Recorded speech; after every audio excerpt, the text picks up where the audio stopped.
अस्सलाम वालेकुम स्टूडेंट्स। आज हम डिस्कस करेंगे unit number 9 transfer of heat के नेक्स्ट टॉपिक को, जो कि emission and absorption of radiation.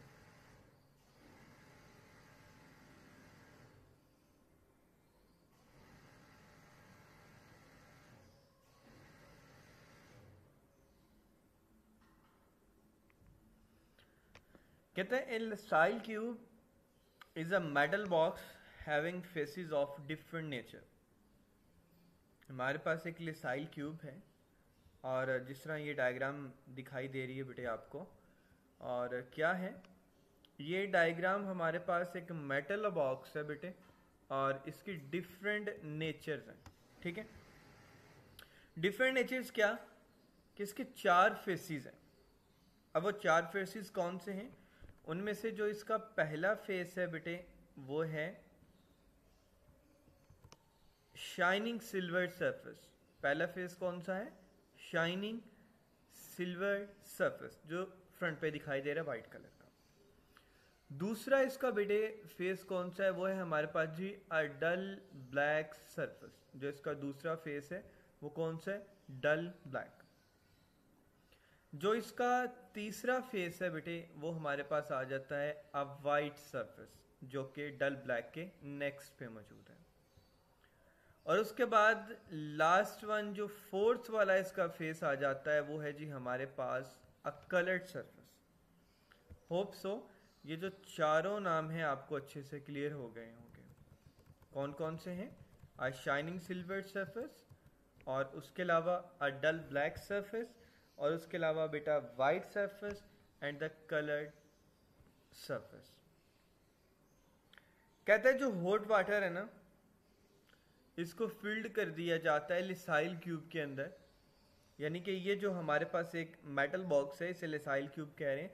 इसके अंदर एक टैंक छोटा सा होता है जिसके अंदर हमने क्या इनपुट कर देना है? उसके अंदर हमने इनपुट कर देना बेटा हॉट वाटर को। कहता है hot water is filled in the Leslie cube and is placed with one of its face towards the radiation detector.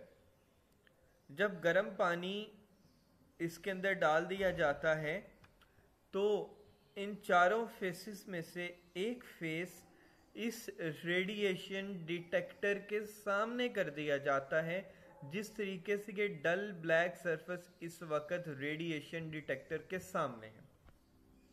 ये जो साइड पे आपको दिखाई दे रहा है बेटा, ये हमारे पास एक रेडिएशन डिटेक्टर है जो रेडिएशन को डिटेक्ट करता है, और उसके साथ एक छोटा सा गैल्वेनोमीटर लगा हुआ है।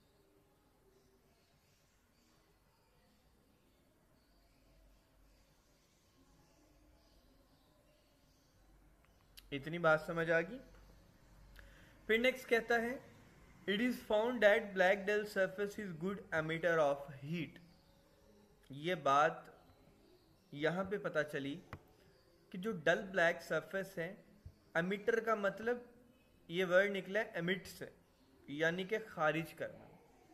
कि जो डल ब्लैक सरफेस है वो गुड एमिटर है हीट की। वो रेट जिसमें वेरियस सरफेसेस एब्जॉर्ब करती हैं हीट को, वो डिपेंड करती हैं नेचर ऑफ सरफेस पर। कि अगर इसमें हीट एब्जॉर्ब हो रही है या एमिट हो रही है तो उस सरफेस की नेचर कैसी। For example take 2 surfaces, 2 surfaces ले लें। One is dull black and the other is silver polished. एक सरफेस बेटे डल ब्लैक हो, दूसरी सिल्वर पॉलिश्ड हो, जिस तरीके से ये डायग्राम नंबर 9.16 में दिखाया जा रहा है। एक फुल डल ब्लैक है, एक सिल्वर पॉलिश्ड है। दोनों के साथ बेटा वाइट कह लें हम इन्हें, दोनों के साथ हमने थर्मोमीटर लगा देने हैं with a candle at the middle of the surface. जब हम इनके मिडल में बेटे एक कैंडल रख देते हैं, कैंडल को जला देते हैं, तो क्या होता है? इट इज फाउंड दैट, यहां पे ये देखने को मिला कि जो डल ब्लैक सरफेस है वो गुड एब्जॉर्बर है। वो अच्छे से एब्जॉर्ब कर लेती है हीट को और टेम्परेचर को राइज कर देती है बहुत तेजी के साथ. A polished surface is poor absorber of heat as its temperature rises very slowly. जो वाइट सरफेस है वो बहुत पुअर है हीट को अब्जॉर्ब करने में और उसका टेम्परेचर बहुत स्लोली जो है ना अप होगा. अब इसकी एक एग्जांपल आप डेली लाइफ में भी ले सकते हैं. आपने एक वाइट कलर का कपड़ा लेना है, एक फुल ब्लैक कलर का कपड़ा लेना है. पहले आपने एक्सपेरिमेंट करना है जी, ब्लैक कलर के कपड़े को अपने ऊपर ओढ़ कर आपने धूप में बैठ जाना है. अब मुश्किल 1 मिनट बैठ पाओगे या इससे भी कम. आपको बहुत ज़्यादा जो है ना हीट फील होगी, टेम्परेचर राइज हो जाएगा, आप बैठ नहीं पाओगे.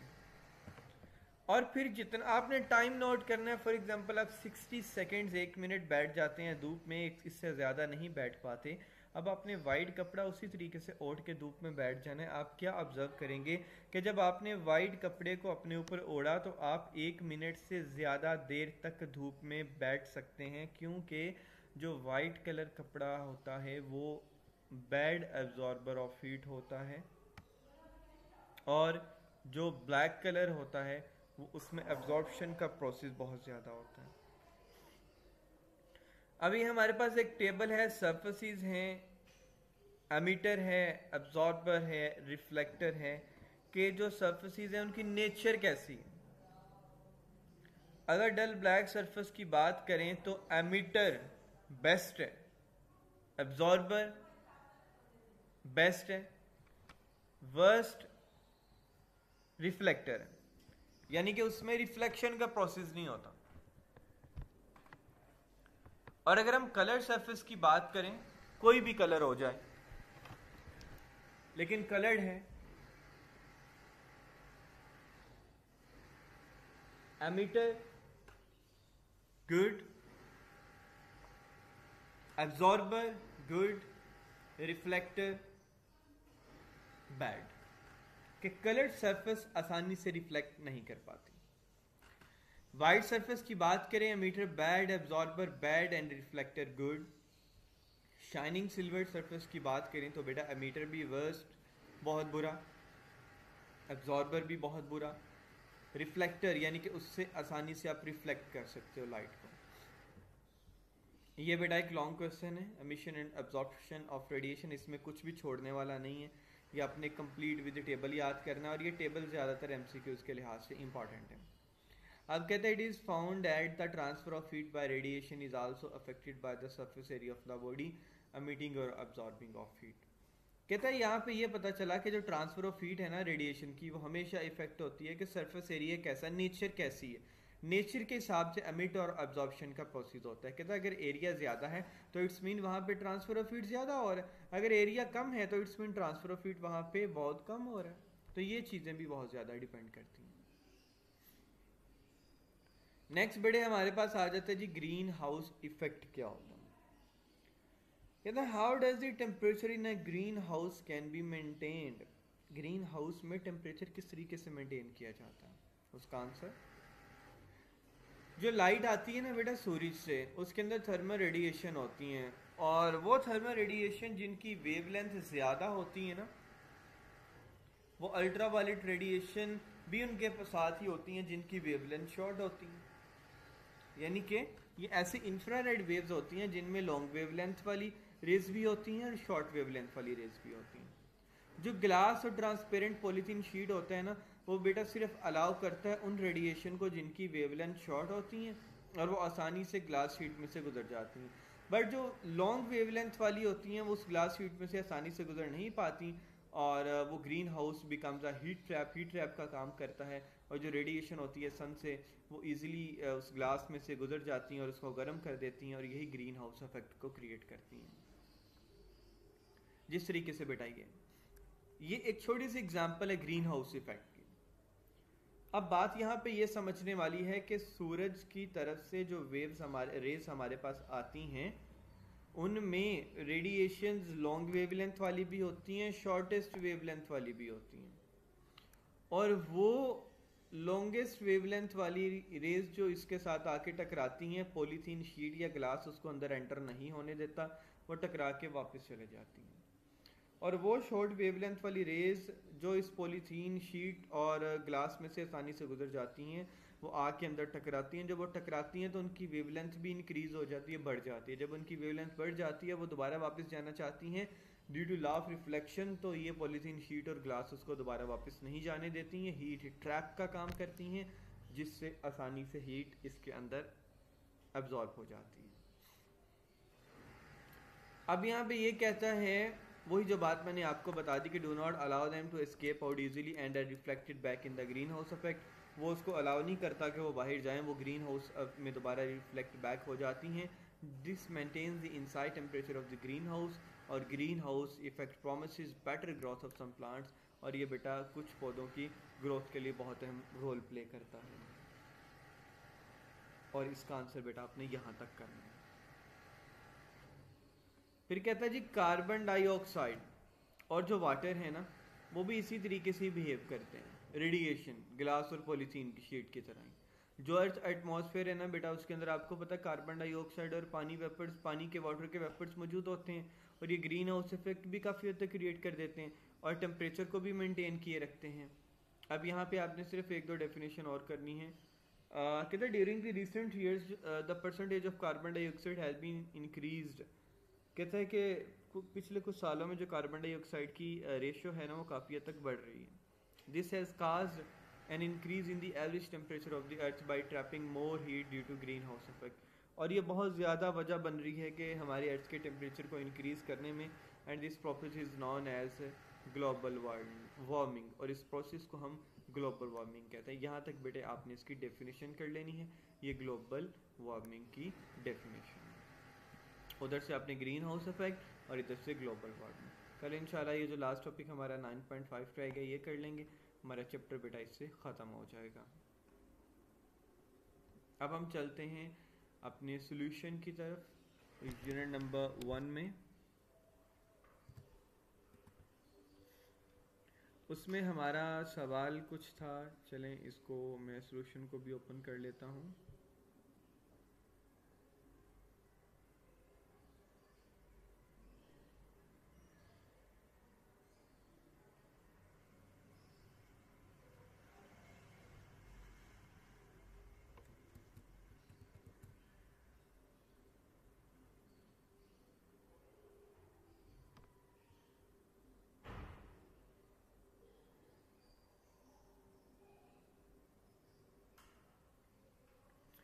पहला सवाल था बेटे आप लोगों का, नेम 4 बेसिक क्वांटिटीज। हमने 4 बेसिक क्वांटिटीज के नाम लिखने थे।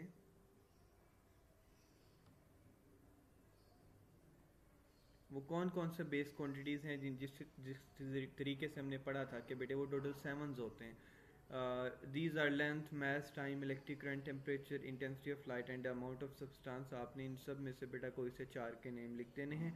ये पहले सवाल का आंसर हो जाएगा। फिर कहता है जी what is difference between base and derived quantities. Base और ड्राइव्ड क्वांटिटीज में क्या डिफरेंस होता है? बेस क्वांटिटीज ऐसी क्वांटिटीज होती हैं बेटा जिनकी बिना पर हम दूसरी क्वांटिटीज को डिफाइन करते हैं। मैं सिर्फ यहाँ पे आपको कंसेप्ट दूंगा, इनकी डिटेल में नहीं जाऊँगा। बेस क्वांटिटीज बेटे ऐसी क्वांटिटीज होती हैं जिनकी बिना पे हम दूसरी क्वांटिटीज को डिफाइन करते हैं। ड्राइव्ड क्वांटिटीज कौन सी होती हैं बेटे?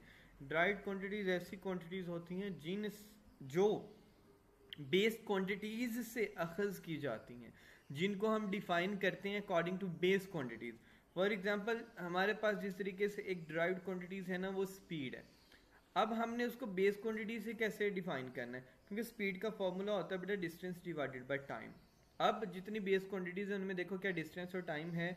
Distance in form of length है बेटे हमारे पास, और टाइम भी मौजूद है। यानी कि जब भी हमने ड्राइव्ड क्वांटिटीज को बेस क्वांटिटीज में से निकालना है तो बेटे हमने बेस क्वांटिटीज को या तो डिवाइड करना है या तो मल्टीप्लाई करना। बात समझ आ गई बेटे?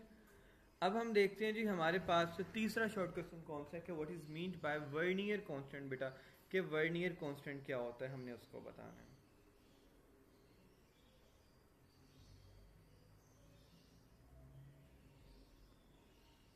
वो जो हमने वर्नियर कैलिपर वाला टॉपिक पढ़ा था पेज नंबर 10 पे, हम उसको देखेंगे।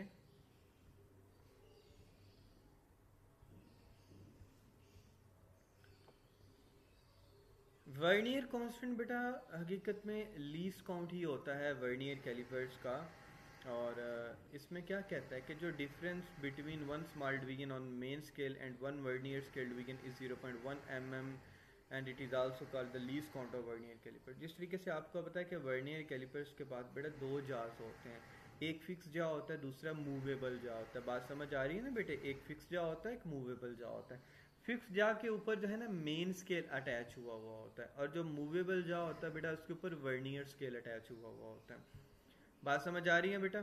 और कहते हैं जो डिफरेंस है जो one small division main scale की और वन वर्नियर स्केल डिवीजन वो 0.1 mm है, जिसे हम least count of vernier calipers कहते हैं। साथ में आपने इसका फॉर्मूला भी लिखना होता है। उसके बाद बेटा हमारे पास इसका आ जाता है जी why a screw gauge measure more accurately than a vernier callipers. इसका आंसर मैंने आपको लिखवाया था।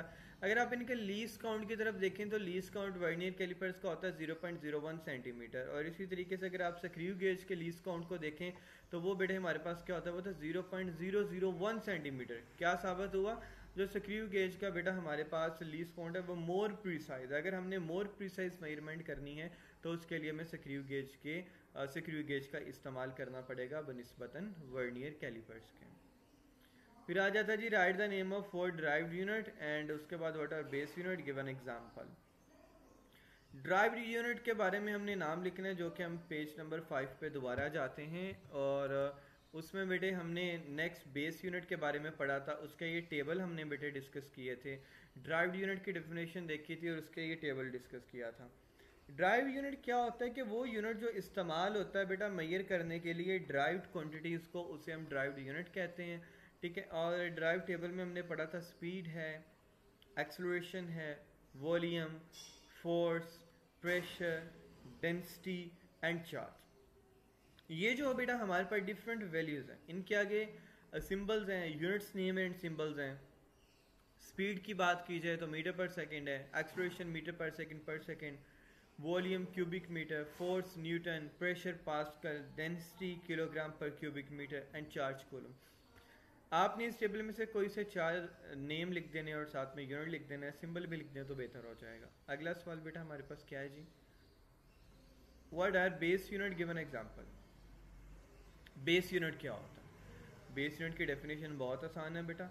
वो यूनिट जो डिस्क्राइब करता है बेस क्वांटिटीज़ को, उन्हें हम बेस यूनिट कहते हैं। अब बेस यूनिट्स कौन से हैं बेटे? लेंथ है, मास है, टाइम है, इलेक्ट्रिक करंट है, intensity of light, temperature and the amount of substance.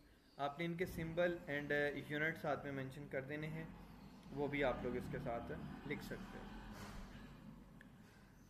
उसके अलावा हमारा अगला सवाल है जी define least count of vernier calliper, जो हमने अभी थोड़ी देर पहले डिस्कस किया।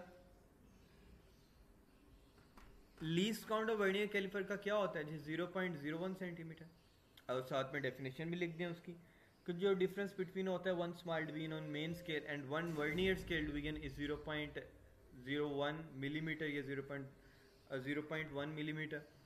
तो इसके साथ में आपने इसका फॉर्मूला भी लिख देना है, और लीस्ट काउंट को मिलीमीटर और सेंटीमीटर में भी लिख देना है, जो कि 0.1 मिलीमीटर है। सेंटीमीटर में करेंगे तो 0.01 सेंटीमीटर आ जाएगा। अगला सवाल हमारे पास क्या है जी बेटे, why is the use of zero error necessary in a measuring instrument. Measuring instrument में ज़ीरो एरर जो यूज़ है ज़ीरो एरर, वो क्यों ज़रूरी है? फॉर एग्जांपल बेटे अगर आप कोई भी मेजरमेंट कर रहे हो, अगर आप मेजरमेंट करने से पहले आपने उस इंस्ट्रूमेंट को देखा ही नहीं है कि वो ठीक है या गलत है। अगर वो इंस्ट्रूमेंट ठीक है तो इट्स मीन उसके अंदर एरर ज़ीरो है, अगर वो ठीक नहीं है तो इट्स मीन उसके अंदर ज़ीरो एरर मौजूद है। तो सबसे पहले क्या काम करना पड़ेगा कि हमें उसके एरर को दूर करना पड़ेगा। तो इसका आंसर मैंने आपको लिखवाया था, the use of zero error necessary in a measuring instrument to get a accurate result, to get a accurate measurement. That's why the use of zero error necessary in a measuring instruments. उसके बाद बेटा differentiate between base unit and derived unit. Base unit क्या होता है, derived unit क्या होता है, आपने उसको डिफाइन करना है। अच्छा, बेस यूनिट और ड्राइव्ड यूनिट के साथ साथ बेटे आपने क्या करना है, बेस यूनिट की definition, the unit that is used to describe the base quantities, और साथ में बेटा उसके आपने टेबल में से कोई सारा लिख दें तो वेल एंड गुड। इसी तरीके से बेटे आप करेंगे ड्राइव्ड यूनिट क्या होता है, ड्राइव्ड यूनिट की डेफिनेशन और साथ में उसका टेबल कर देंगे। इस शॉर्ट क्वेश्चन में सिर्फ इतना होगा। उसके बाद बेटा लास्ट क्वेश्चन आ जाता है जी, what is mean by significant figure of a measurement. Significant figure of a measurement क्या होता है, हमने इसके बारे में बताना है, ठीक है। और सिग्निफिकेंट फिगर ऑफ मेजरमेंट हम डिटेल में इसको बहुत देखा था, यहाँ पे हम सिर्फ उसकी शॉर्ट डेफिनेशन देख लेंगे, ठीक है। अब सिग्निफिकेंट फिगर ऑफ मेजरमेंट हमने समरी से इसकी डेफिनेशन की थी शॉर्ट के लिए। उसमें हमने क्या पढ़ा था कि all the accurately known digits and the first doubtful digit in an expression is known as significant figure. कि जो हमारे पास सारे एक्यूरेटली नाउन डिजिट्स होते हैं, लेकिन जो फर्स्ट डाउटफुल डिजिट होता है किसी भी मेजरमेंट्स में, वो हमारे पास क्या होता है, सिग्निफिकेंट फिगर कहलाता है। अब फॉर एग्जांपल एक स्टूडेंट है बेटे, उसने बुक को मेजर किया लेंथ को, तो उसकी लेंथ आ गई जो 24.6 सेंटीमीटर। अब जो 24 है वो बिल्कुल एग्जैक्ट वैल्यू है, जो 0.6 है वो हमारे पास डिजिट जो है ना वो डाउटफुल है। इसको हमने बहुत डिटेल में बेटे देखा होगा। होप सो ये सारी चीज़ें आपको अच्छे से क्लियर हो गई होंगी। हमने जितना भी बेटा ये आज सोल्यूशन वर्क देखा या कोई टॉपिक पढ़ा,